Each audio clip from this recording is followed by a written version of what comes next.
আজ কেন্দ্রীয় বাজেট ইতিমধ্যে পেশ করা হয়েছে। আর জনগণের জন্য মূলত কোন কোন দিকে নজর রাখা হলো তা আমরা সারাদিন ধরে তুলে ধরেছি। আর এর মধ্যে যে প্রসঙ্গ উঠে আসে অর্থাৎ বিহার অন্ধ্রে কল্পতরু কেন্দ্র নির্মলার বাজেটে ব্রাত্য কি বাংলা, দেখব। কখনো বিহার কখনো অন্ধ্রপ্রদেশ, এবারের কেন্দ্রীয় বাজেটে বারে বারে শোনা গেল এই দুই রাজ্যের নাম। দুই রাজ্য বরাদ্দও পেল বিপুল, অথচ বাজেটে সেভাবে উঠলই না বাংলার প্রসঙ্গ। শতরূপ এখনো পর্যন্ত কেন্দ্রীয় বাজেটে যা যা ঘোষণা করা হলো সেই জায়গা দাঁড়িয়ে বাংলার নাম কি কোথাও এলো? বঞ্চিত কি? না, এটা 100 বার বাংলা বঞ্চিত, এই নিয়ে কোনো সন্দেহ নেই। তবে আমি বলবো খালি বাংলা এখানে নয়। দেখো, তোমার মনে থাকবে এই গত লোকসভা ভোটের আগে মোদি অমিত শাহ একটা বিরাট গর্ব করে ক্যাম্পেন করতেন, বলতেন যে আমাদের মজবুত সরকার আছে, যেহেতু আমরা ওয়ান পার্টি গভর্নমেন্ট, আর যদি ইন্ডিয়া যেটা সরকার আসে তারা হবে মজবুর সরকার। হ্যাঁ, তা এবার এনডিএ গভর্নমেন্ট হয়েছে, বিজেপি গভর্নমেন্ট আর হয়নি, মোদি গভর্নমেন্ট আর হয়নি। এনডিএ গভর্নমেন্টে সত্যি সত্যি কতটা মজবুর আমরা দেখলাম যে আজকে কোনো ভারতের বাজেট হলো না, আজকে বিহার এবং অন্ধ্রপ্রদেশ নামক দুটো রাজ্যের বাজেট ভারতের পার্লামেন্টে পড়ে শোনানো হলো। আমি পরিষ্কার এখানে বলছি, বিহারের মানুষের সাথে অন্ধ্রপ্রদেশের সাধারণ মানুষের সাথে আমাদের কারুর কোনো বৈরিতা নেই, কিন্তু এইটা ঘটনা যে এটা একদম একটা 5 বছরের বাচ্চাও দেখতে পাচ্ছে যে আজকে এনডিএ মানে হচ্ছে Nitish dependent alliance, Naidu dependent alliance. Nitish নাইডুর সমর্থন নিয়ে যেহেতু সরকার টিকিয়ে রাখতে হবে, সেহেতু তারা তাদের রাজ্য স্পেশাল প্যাকেজ থেকে শুরু করে বেশিরভাগ হচ্ছে অ্যালোকেশন ইত্যাদি ইত্যাদি পেল। এবং সাধারণভাবে আমি গোটা দেশের ক্ষেত্রেই বলছি, দেখো একটা কথা আমি এখানে বলবো, অবশ্যই আমার ধারণাটা তুমিও একমত হবে, কি যারা এখানে আছেন তারা একমত হবেন, এমনি বাজেট জিনিসটার প্রাসঙ্গিকতা আজকে আমাদের দেশে, ধরো আমরা ছোটোবেলায় যে বাজেট বলতে যে গুরুত্ব বুঝতাম আমরা, তার থেকে আজকে অনেক কম। আগে কি হতো, আমরা যখন ছোটো থেকে বড় হচ্ছি, মানে কোন জিনিসের দাম বাড়বে কোন জিনিসের দাম কমবে বাজেটে ঠিক হতো, ট্রেনের ভাড়া বাড়বে কিনা, গ্যাসের দাম বাড়বে কিনা বাজেটে ঠিক হতো। এখন তুমি দেখবে মেজর যে অর্থনৈতিক ডিসিশন, সে জিএসটি হতে পারে, নোট বাতিল হতে পারে, সারা বছর ধরেই নেওয়া হয়। সিলিন্ডারের দাম সারা বছর ধরেই কখনো বাড়ে কখনো কমে, পেট্রোলের দাম ডিজেলের দাম কখনো বাড়ে কখনো কমে, সারা বছর ধরেই। তার জন্য আলাদা করে বাজেটের অপেক্ষা করতে হয় না। এইবার ঢাকঢোল বাজিয়ে এরা ঘোষণা করছেন যে আমরা মোবাইলের দাম অনেক কমিয়ে দিয়েছি, চার্জারের দাম কমিয়ে দিয়েছি, আর মোবাইলের যে বিলটা আমার বেশি আসবে তার ব্যবস্থা করেছে, তার জন্য বাজেট লাগেনি, এমনি মোবাইলের ট্যারিফ বাড়িয়েছে এই লোকসভা ভোটের পরেই। সুতরাং আমি বলছি যে এইগুলো আমাদের এমনি বাজেটটা আজকে অনেক আগের থেকে অনেক কম গুরুত্বপূর্ণ হয়ে গেছে। তারপরেও আমরা পরিষ্কার দেখতে পাচ্ছি যে দেখো, আমরা মানে সিপিআইএমের জায়গা থেকে কি বামপন্থীদের জায়গা থেকে আমরা এটা খুব গন্ডগোলের জায়গায় রয়েছি পশ্চিমবাংলা, আমি সৎভাবে বলছি।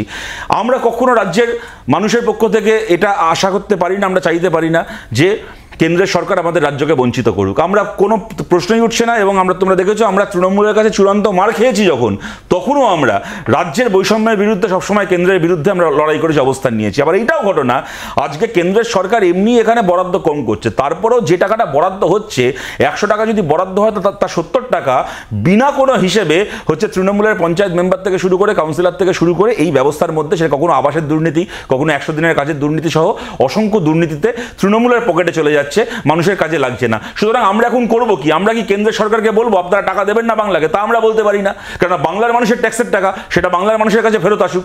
বাংলার মানুষের ট্যাক্সের টাকা খালি অন্ধ্রে যাবে, বিহারে যাবে, এটা হতে পারে না। তেমন আবার এটাও বুঝতে পারছি, যদি কেন্দ্রের সরকার বাংলাকে আনকন্ডিশনালি টাকা দিয়ে যায়ও, তাহলে সেই টাকার বেশিরভাগ মানুষ বাংলার মানুষ পাবে না, বাংলার নেতাদের পকেটে যাবে। সুতরাং খুব কঠিন একটা জায়গায় আমরা আছি। দুটো বক্তব্য শতরূপ ইতিমধ্যেই তুলে ধরেছে। আমি না আগে একটু শিলাদিত্য আমি সারেন্ডার করে নিচ্ছি, কারণ বাজেট নিয়ে আমি বিশেষ বুঝি না, মানে অ্যাজ সাচ ফাইন্যান্স নিয়ে আমি খুব কম বুঝি। শতরূপ যেটা বলছিল না, আমি এটার সঙ্গে একমত যে জিনিসপত্রের দাম এখন আর এই বাজেটের মাধ্যমে ওঠানামা করে না। এবং আজকের দিনে দাঁড়িয়ে দেখবেন ওই জিএসটির প্রভাব যেহেতু আছে সব কিছুর উপরে, এবং জিএসটি কাউন্সিলের মিটিং সারা বছর ধরে হতে থাকে, জিনিসপত্রের দাম কখনো বাড়তেই থাকছে। এবং এই জায়গাটাতে যতক্ষণ আপনি অ্যারেস্ট করতে পারছেন ততদিন কিন্তু আপনি সাধারণ মানুষকে আপনি আকৃষ্ট করতে পারবেন না। মধ্যবিত্ত আপামোর মধ্যবিত্ত তারা কি পেল? সেই জায়গায় দাঁড়িয়ে বাজেটের দিকে কোথাও কি আমরা মুখ ফিরিয়ে থাকি না, মুখ আমরা কি তাকিয়ে থাকি না সেই দিকে? সেই জায়গায় কি আমরা উত্তর পেলাম না? একবার একটু মোড়টা ঘুরে দেওয়ার দরকার, কারণ আমরা খালি যদি মাইক্রো লেভেলে দেখি আমি কি পেলাম, পশ্চিমবঙ্গ কি পেলাম, সেটা না দেখে বড়োভাবে দেখা উচিত যে এই বাজেটটা কি অ্যাড্রেস করছে। গ্রামার অফ দ্য বাজেট কিন্তু পারফেক্ট, এবং গ্রামার অফ দ্য বাজেটটা কি, ফিসক্যাল ডেফিসিট যথেষ্ট আয়তনে আছে, যেটা নেই হচ্ছে প্রাইমারি ডেফিসিট 2%। তার মানে এটা কি, আমরা যে ধার নিচ্ছি ইন্টারেস্ট রেটটা ফিসক্যাল ডেফিসিটের থেকেও বেশি, তার মানে আর বেশি ধার নেওয়া যাবে না। হয়তো জানা উচিত আমাদের ফরেন এক্সচেঞ্জ আমাদের যা আছে সেটা এক্সটার্নাল ডেটের থেকে কম। তো আসলে এই বাজেটটা কী দিকে কোন মুখে যাচ্ছে? আমাদের গ্রোথ আছে, আমাদের ইনফ্লেশন নিয়ে কথা হচ্ছে। ইনফ্লেশন কিন্তু সরকার যেটা বলছে সেটা ঠিক। যদি নন ফুড ইনফ্লেশনটাকে আমরা বাদ দিই তাহলে 3.3%-এর মধ্যে 5%-এর মধ্যে রয়েছে। কিন্তু যেটা দরকার হচ্ছে গ্রোথটাকে নিয়ে যাওয়া, যাতে কিনা আমাদের দেশটাকে এমন একটা পজিশনে থাকে যে ফরেন ডাইরেক্ট ইনভেস্টমেন্ট আনতে পারে। এটা কি ব্যালেন্সড? না, এটা ব্যালেন্স এই কারণেই বিনিয়োগ যদি আমি তো আগেই বললাম যে আমাদের এত রকমের ঋণ বেড়ে গেছে আর ঋণ বাড়ানো যাবে না। তাহলে আজকের ইনভেস্টমেন্ট যদি আসে কোথায় আসবে? আমরা সরকার থেকে না ইনভেস্টমেন্ট করলাম, যেটা করছে 11.11 লক্ষ কোটি টাকা ইনভেস্টমেন্ট হচ্ছে পাবলিক সেক্টরে। গ্রোথটা তো চাঁদ দিকে পড়ছে না, নিশ্চয়ই কিছু করছে সরকার। তো সেই সরকার, ভারতীয় সরকার কি করছে? গ্রোথটাকে নিয়ে আসছে ভারতের সবচেয়ে শীর্ষে রেখেছে। আপনি কি পজিটিভ অর্থে দেখছেন এই বাজেট পেশকে? করতে দাও, এটা করতে দিয়েছে এই কারণেই যাতে ফরেন ডাইরেক্ট ইনভেস্টমেন্ট আসতে পারে। তাহলে কি রিফ্লেকশন এই মধ্যবিত্ত এই গরিবের কথায় কোথাও কি বাজেটে আসছে না? 17 আমি সুমনবাবুর কথা খুব মন দিয়ে শুনছিলাম। সুমনবাবু বললেন যে পাবলিক সেক্টরের জন্য এই বরাদ্দ হয়েছে, ঠিক কথাটা বাজেটে বরাদ্দ হয়েছে। বাজেট হয়ে যাওয়ার পরে সারা বছরে কি হয়, ন্যাশনাল মনিটাইজেশন প্রকল্পর নাম করে ব্যাংক থেকে শুরু করে বিএসএনএল থেকে শুরু করে সর্বত্র আমি পাবলিক সেক্টর বলিনি, আমি পাবলিক সেক্টর বলিনি। সেক্টর বললেন তাহলে? আমি বললাম যে পিকচারটা ভারত তুলে ধরছে যাতে foreign capital, foreign direct investment আসতে পারে। পাবলিক সেক্টরকে হচ্ছে একটা অ্যালোকেট করা হয়েছে। আমি শুনেছি আপনার কথা, আপনি যদি কাইন্ডলি শোনেন আমার কথা তাহলে বুঝবেন হয়তো আমি ভুল বলছি না। আপনার কথাটা আমি মন দিয়ে শুনেছি। বাজেটে ঘোষণা করা হবে পাবলিক সেক্টরের জন্য এই বরাদ্দ। বাজেট শেষ হয়ে যাওয়ার পরে পরের দিন ঘোষণা করা হবে ন্যাশনাল মনিটাইজেশন প্রকল্প, যেখানে বলা হবে এই পাবলিক সেক্টরকে আমি বিক্রি করে দিচ্ছি। 1 2 নম্বর কথা আমি বলছি, উনি ফিসক্যাল ডেফিসিট মেটানোর কথা বললেন, ঠিক তাই। এবার আমরা হিসাব দেখলাম, সরকারের ইনকাম বেড়েছে 14.5%, খরচা বেড়েছে 6%। মানে যা আমি ইনকাম বাড়ালাম তার 3 ভাগের 1 ভাগ প্রায় খরচা করলাম, 2 ভাগের আর বাকি 2 ভাগ হচ্ছে আমি আমার বিদেশি ঋণ মুকুবের নাম করে বিদেশি প্রভুদেরকে দিয়ে দিলাম।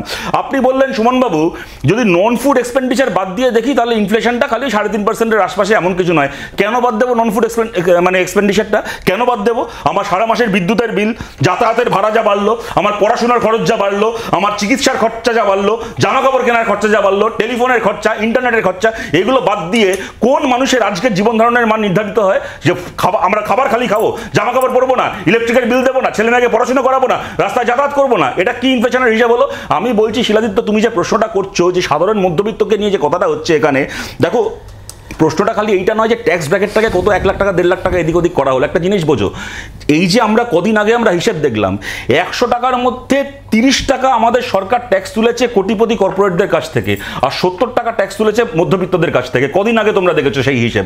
আজকে মধ্যবিত্ত খালি ইনকাম ট্যাক্স দিচ্ছে। তুমি বলো তো, আজকে একটা ডিভিডেন্ড কিনলে তোমায় ট্যাক্স দিতে হবে, ফিক্সড ডিপোজিটে টাকা রাখবে, একজন বয়স্ক মানুষ সারা জীবন চাকরি বাকরি করে কিছু জমানো টাকা ফিক্সড ডিপোজিটে রাখবেন, তার উপর ট্যাক্স, হেলথ ইন্স্যুরেন্সে ট্যাক্স, প্রভিডেন্ট ফান্ডের টাকায় ট্যাক্স। আজকে তুমি একটা মেডিক্লেম করেছো, মনে করো তোমার অ্যানুয়াল প্রিমিয়াম ঠিক হয়েছে মনে করো 10,000 টাকা, তারপরে প্রত্যেকবার সরকারের অনুমতি নিয়ে সেই প্রিমিয়াম তুমি 10,000 টাকার প্রিমিয়ামে ঢুকেছো, পরের বছর বলবে 15,000 টাকা, তারপর বছর বলবে 20,000 টাকা। প্রত্যেক বছর আমাদের মেডিক্লেমের প্রিমিয়াম বাড়ছে। এইগুলোকে বাদ দিয়ে কোন মধ্যবিত্তর 1 লাখ টাকার ইনকাম ব্র্যাকেট এদিক ওদিক করা নিয়ে আমরা মধ্যবিত্তর হাল হকিকত নিয়ে আলোচনা করবো।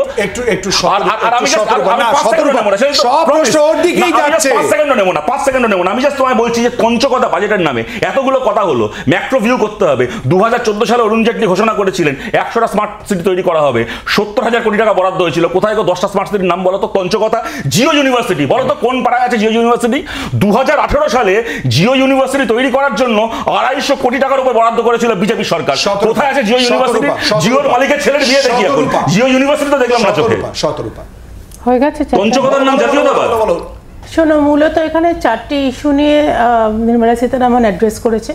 অফকোর্স প্রতিটা মানে বেসিক থিমই হচ্ছে মোদিজির স্বপ্ন, মানে প্রধানমন্ত্রীর যা স্বপ্ন, জনগণের কথা, তো জনগণের কথা, জনগণের জন্য বাজেট, জনগণের জন্যই হয়েছে, যার জন্য আমাদের প্রত্যেকটা ক্যাপিটাল বেস, তুমি দেখবে প্রচুর, এক সেকেন্ড অশোক, প্রচুর লোনস এর কথা বলা হয়েছে, ক্যাপিটাল বেসড অনেক কিছু স্কিমস এর কথা বলা হয়েছে। মানুষের কাছে কি পৌঁছলো? না, মহিলাদের জন্য প্রচুর কিছু আছে। আজ আমরা রাস্তায় বেরিয়ে কি পাবো? পাবে তোমাদের প্রচুর লোনস আছে, এমপ্লয়মেন্টের কথা বলা হয়েছে, চারটে যে পিলারের ওপর আজকের বাজেট ডিপেন্ড করে এক লাইনে শতরূপ জাস্ট এক লাইন। যে অর্থমন্ত্রী পার্লামেন্টে দাঁড়িয়ে বলতে পারেন আমার বাড়িতে কেউ পেঁয়াজ খায় না তাই পেঁয়াজের দাম কত হয়েছে আমি জানি না, তার পক্ষে যত ভালো বাজেট করা সম্ভব ছিল এটা যথেষ্ট হয়েছে, এর চেয়ে ভালো ওনার পক্ষে করা সম্ভব। জনগণমনে আমরা অনেকগুলো বিষয় ছোঁয়ার চেষ্টা করলাম এবং যার মধ্যে অত্যন্ত গুরুত্বপূর্ণ এক হচ্ছে বাংলার দিকে তাকিয়ে মূলত কি পাওয়া গেছে এবং তারই সঙ্গে কিন্তু মধ্যবিত্তই বা কি পেল। আমাদের সঙ্গে অর্থনৈতিক বিশ্লেষকরা, অর্থনৈতিক বিশেষজ্ঞরা রয়েছেন এবং তারা বারবার করে যে কথা বলছেন যে বৃহত্তর অর্থে অনেক দিকে নজর দেওয়ার দরকার রয়েছে, কিন্তু এর প্রতিফলন মূলত কোন দিকে আসে সেদিকে আমাদের নজর থাকবে।